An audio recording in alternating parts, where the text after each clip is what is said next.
शहर के एक आलीशान बंगले में, जहां खुशबूदार पकवानों की महक हमेशा तैरती रहती थी, वहां दो मुख्य किरदार रहते थे। पहली थी बिल्लो रानी, एक सफेद रंग की मोटी बिल्ली जिसे लगता था कि वो इस घर की महारानी है। उसका मुख्य काम था सोचना कि वो शिकार कर रही है, जबकि असल में वो सोती रहती थी।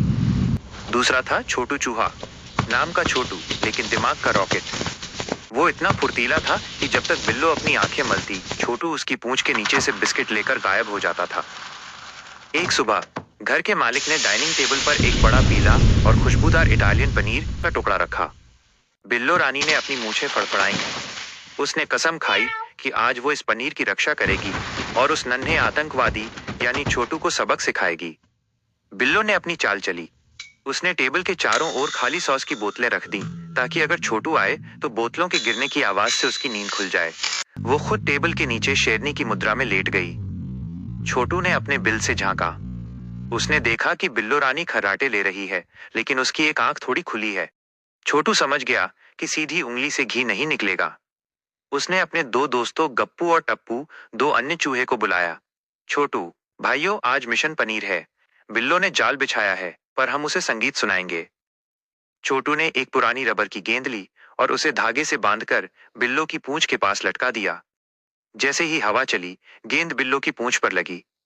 बिल्लो हड़बड़ाकर उठी। कौन है? किसने हमला किया?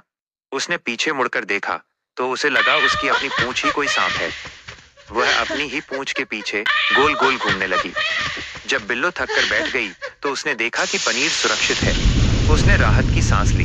तभी उसे महसूस हुआ कि उसके सिर पर कुछ वजन है।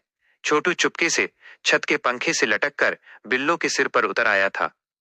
छोटू ने धीरे से बिल्लो के कान में फुसफुसाया, मौसी, पीछे देखो। बिल्लो जैसे ही पीछे मुड़ी, छोटू ने उसकी मूंछों में एक छोटी सी चिमटी फंसा दी, जिसमें एक मिर्च बंधी थी।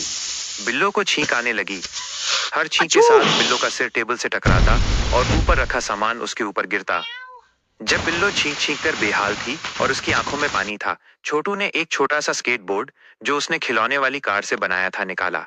उसने गप्पू और टप्पू की मदद से पनीर के टुकड़े को स्केटबोर्ड पर रखा और धूम फिल्म के स्टाइल में वहां से रफू चक्कर हो गया। बिल्लो ने जब अपनी आंखें साफ की तो टेबल खाली थी।